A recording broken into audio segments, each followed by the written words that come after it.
नमस्कार साथियों, स्वागत करता हूं सबका इस यूट्यूब चैनल पर जिसका नाम है स्टडी विद पीएन लोधा। मित्रों, साथियों, रीट शिक्षक भर्ती हेतु एवं अन्य प्रतियोगी परीक्षा हेतु हिंदी शिक्षण का टेस्ट लेकर आया हूं, जिसमें आपको संपूर्ण व्याकरण से क्वेश्चन देखने को मिलेंगे और साथ में ही शिक्षण विधियों से संबंधित भी महत्वपूर्ण क्वेश्चन देखने को यहाँ पर मिल जाएंगे। तो यहाँ पे देखिएगा, एक एक क्वेश्चन के माध्यम से हम बहुत कुछ नया सीखने वाले हैं। यहाँ रीट लेवल 1 और 2 के लिए काफ़ी ज़्यादा ये उपयोगी टेस्ट है साथियों। तो शुरू करते हैं इस वीडियो को। पहला क्वेश्चन आपके आता है, विसर्ग संधि से निर्मित संधि शब्द है। ठीक है, विसर्ग संधि से निर्मित शब्द बताना है आपको। अभिषेक, कृष्ण, संस्कृत और मनश्चिकित्सक। तो विसर्ग संधि से निर्मित शब्द की यदि हम बात करें, देखिए अभिषेक का जो संधि विच्छेद होगा वो होगा अभि प्लस सेक, तो यहाँ पर ये व्यंजन संधि है। फिर हम यदि हम बात करें कृष्ण शब्द की, तो कृष्ण का विच्छेद होगा कृष प्लस न, ये भी व्यंजन संधि का उदाहरण है।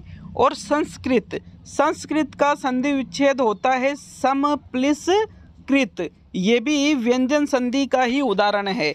यहाँ पर ये तीनों ही शब्द व्यंजन संधि से है, लेकिन मनश्चिकित्सक जो शब्द है इसका संधि विच्छेद होता है मन है प्लस चिकित्सक। अतः यहाँ पर ये व्यंजन संधि का नहीं है, ना ही स्वर संधि का है, बल्कि ये विसर्ग संधि से निर्मित संधि शब्द है। तो चौथा विकल्प आपका सही है प्रश्न नंबर 1 में। चलिए आगे बढ़ेंगे प्रश्न नंबर 2 पर। दूसरा क्वेश्चन मित्रों, प्रश्न नंबर 2 है, तत्सम तद्भव की दृष्टि से अशुद्ध शब्द है। कोकिल का कोयल, छत्र का छाया, तपस्वी का तपसी और दुर्बल का दुबला। तो तत्सम तद्भव की यदि हम बात करें तो कोकिल एक तत्सम शब्द है जिसका तद्भव कोयल होता है। तपस्वी एक तत्सम शब्द है जिसका तद्भव तपसी होता है। दुर्बल एक तत्सम शब्द है और इसका तद्भव दुबला होता है। लेकिन साथियों, जो छत्र है, छत्र का छाया नहीं होता है, बल्कि छत्र का छाता होता है, छाह का छाया होता है। ठीक है, इसलिए यहाँ पर दूसरा जो विकल्प है ये तत्सम तद्भव की दृष्टि से अशुद्ध है। तो दूसरा ही विकल्प आपका राइट आंसर है प्रश्न नंबर 2 में। चलिए आगे बढ़ेंगे प्रश्न नंबर 3 पर। तीसरा क्वेश्चन है, कश्मीरी जूती, बनारसी साड़ी, जोधपुरी जलेबी इत्यादि उदाहरण हैं गुणवाचक विशेषण के, संकेतवाचक विशेषण के, व्यक्तिवाचक विशेषण के और परिमाणवाचक विशेषण के। तो आपने यदि आरबीएससी की हिंदी व्याकरण की बुक पढ़ी है तो वहाँ पर विशेषण के 5 प्रकार दे रखे हैं, जिसे 4 प्रकार तो आप सभी ने पढ़ रखे होंगे, लेकिन 5वां अलग से प्रकार दे रखा है व्यक्तिवाचक विशेषण, जिसमें किसी विशेष वस्तु के बारे में बताया जाता है, उसकी विशेषता बताई जाती है। जैसे कश्मीरी जूती, बनारसी साड़ी, जोधपुरी जलेबी। साथियों, ये सभी गुणवाचक में नहीं रहेंगे, बल्कि ये व्यक्तिवाचक में रहेंगे। अगर व्यक्तिवाचक विकल्प में नहीं होता तो फिर आप गुणवाचक को सही कर देते। तो यहाँ पर फिर कौन सा विकल्प सही है? व्यक्तिवाचक विशेषण, मतलब तीसरा विकल्प आपका सही आंसर है प्रश्न नंबर 3 में। चलिए आगे बढ़ेंगे प्रश्न नंबर 4 की ओर। चौथा क्वेश्चन, निम्न में से किस विकल्प में सभी शब्द पुल्लिंग नहीं है? पहला है गोविंद, दूसरा है इसमें अध्यापक, दूसरे में पहला है मेरा और दूसरा है काला, तीसरा है तांबा, जाति, बचपन और फूलदान। तो सभी शब्द पुल्लिंग के जिसमें नहीं है। देखिए, गोविंद एक लड़के का नाम होता है जो कि यहाँ पे पुल्लिंग है, अध्यापक पुल्लिंग है, मेरा पुल्लिंग है, इसका मेरी स्त्रीलिंग हो जाता है, काला पुल्लिंग है, इसका स्त्रीलिंग काली हो जाता है, तांबा एक पुल्लिंग है, लेकिन ये जो जाति शब्द है, ये जाति शब्द पुल्लिंग न होकर ये क्या रहेगा?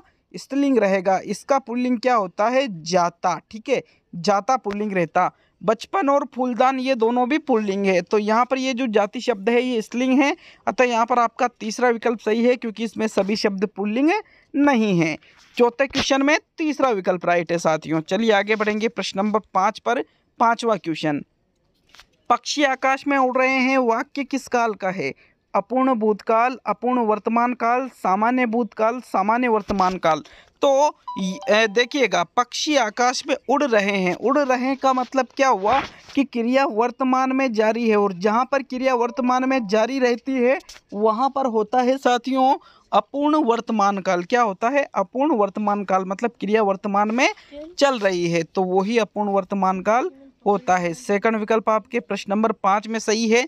आगे बढ़ेंगे प्रश्न नंबर 6 की ओर।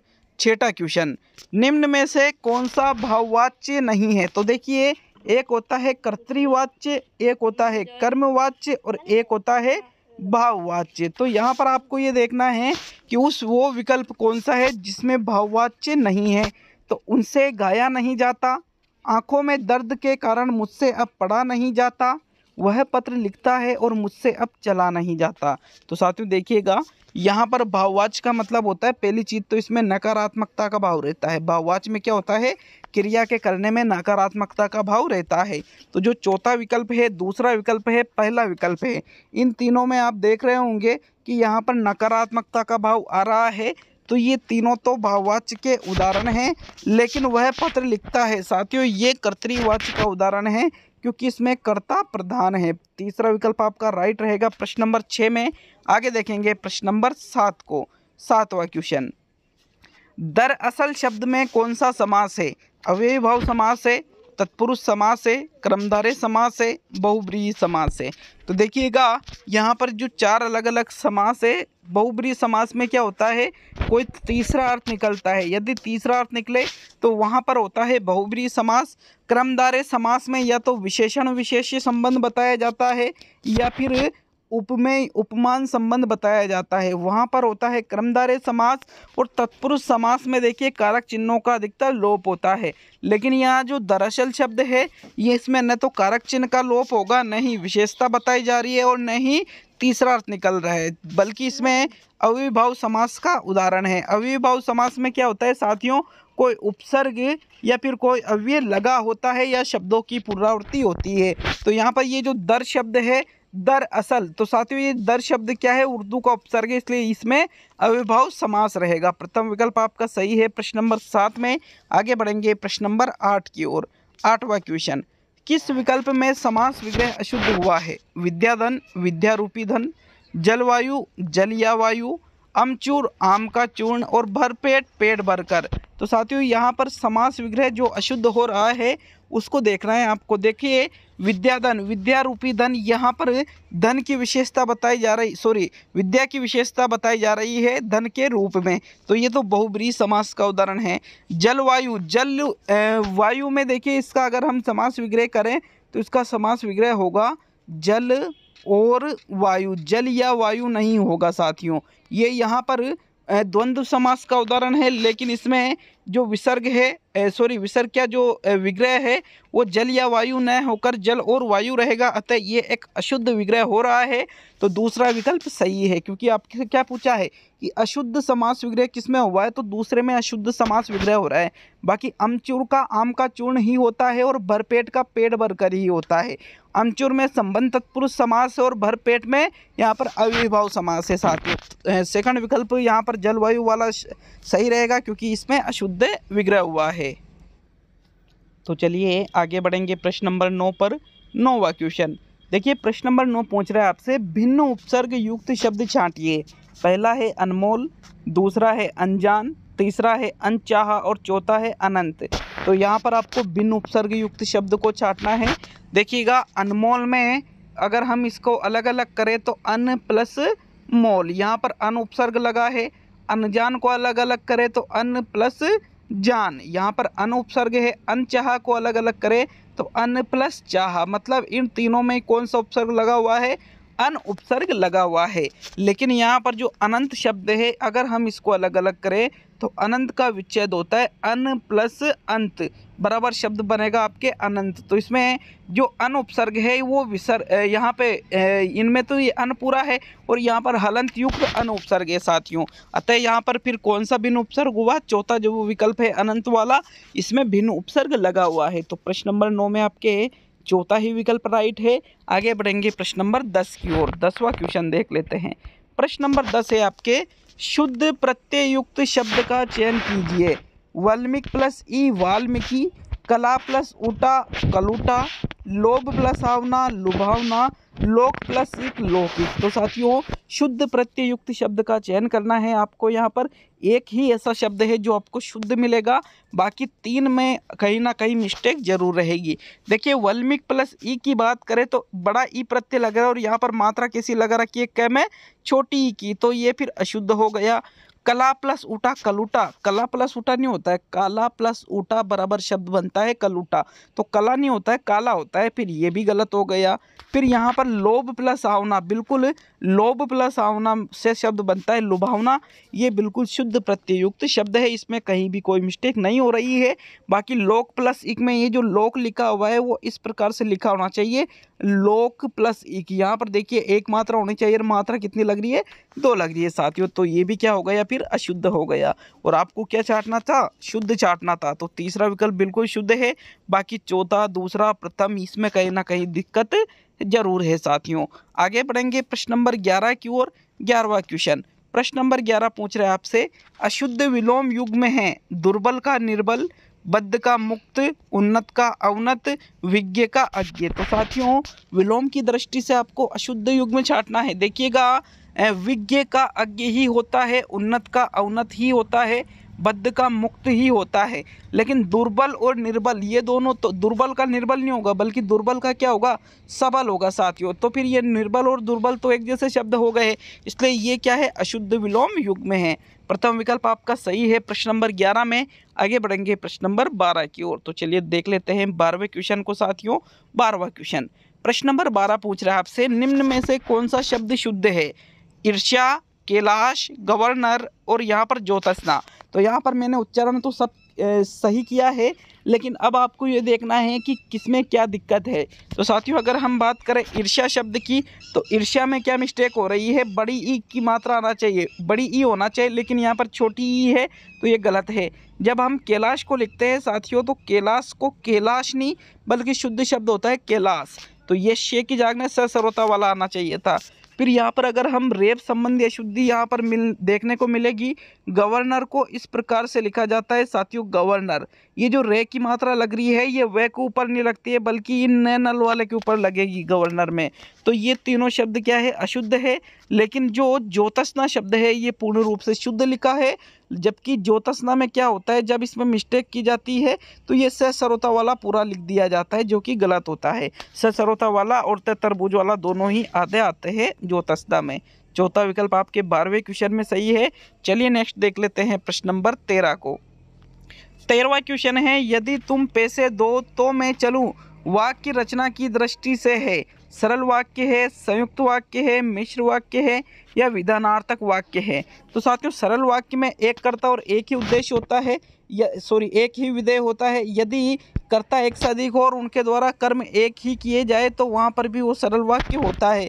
अब यहाँ पर देखिएगा साथियों, यदि तुम पैसे दो तो मैं चलूं, यदि तो से यदि वाक्य आपको कहीं पर भी जुड़ता हुआ मिले तो वो हमेशा ही मिश्र वाक्य होता है, क्योंकि यहाँ पर एक वाक्य दूसरे पर आश्रित है, क्योंकि जा कब रहा है, जब पैसे मिल जाएंगे। तो तीसरा विकल्प आपके प्रश्न नंबर 13 में सही है। चलिए आगे बढ़ेंगे प्रश्न नंबर 14 की ओर। तो साथियों प्रश्न नंबर 14 को देख लेते हैं।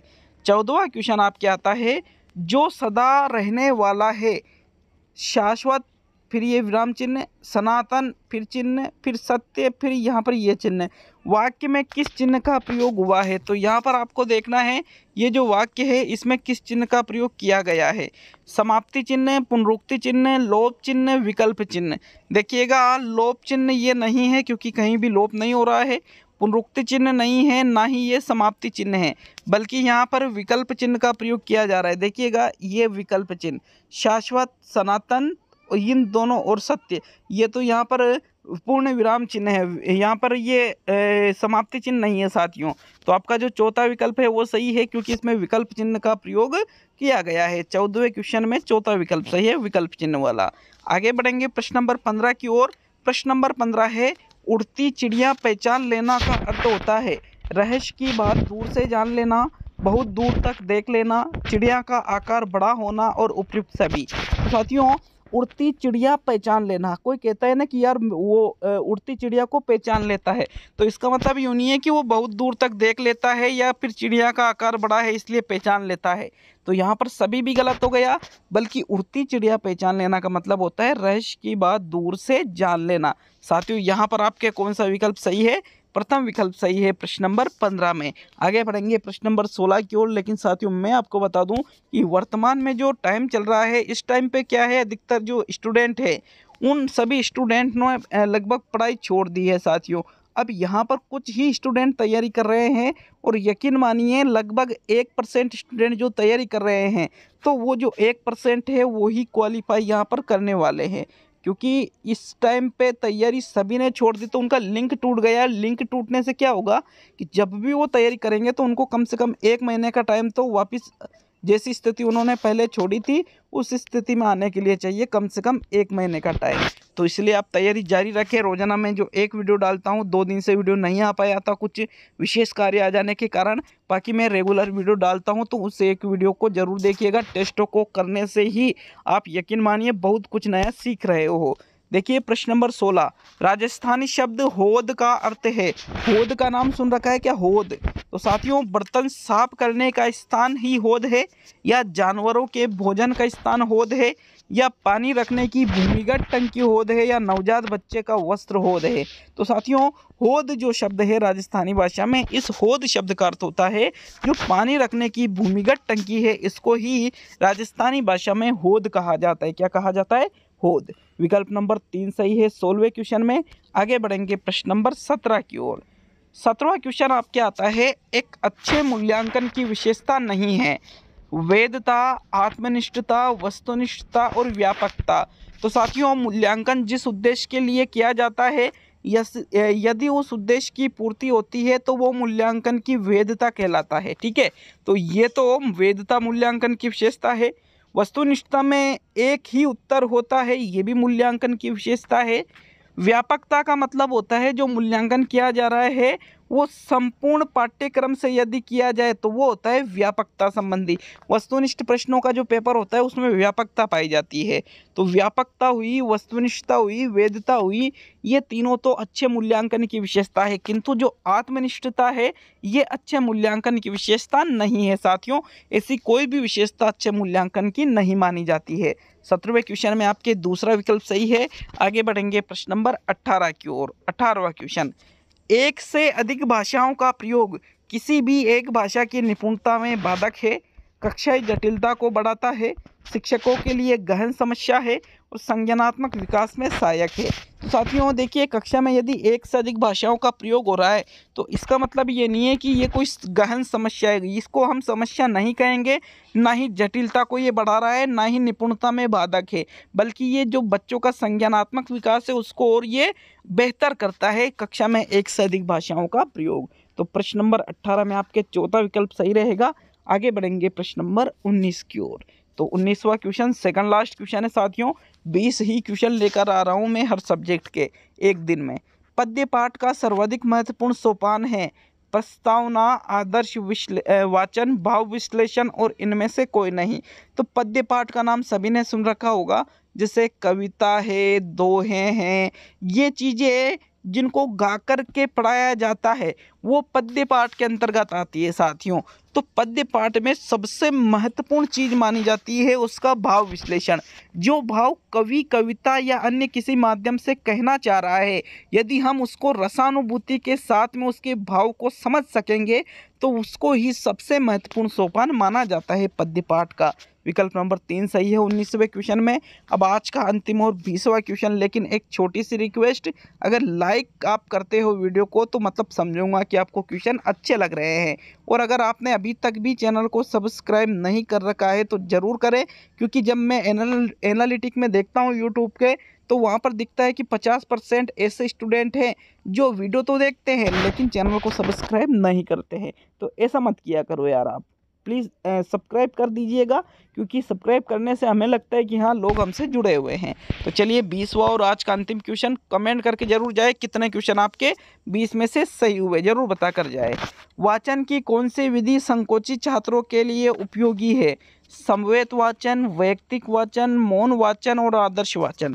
तो साथियों बहुत सारे छात्र आपने देखे होंगे जो कि संकोची होते हैं, शर्म की भावना उनमें ज़्यादा होती है।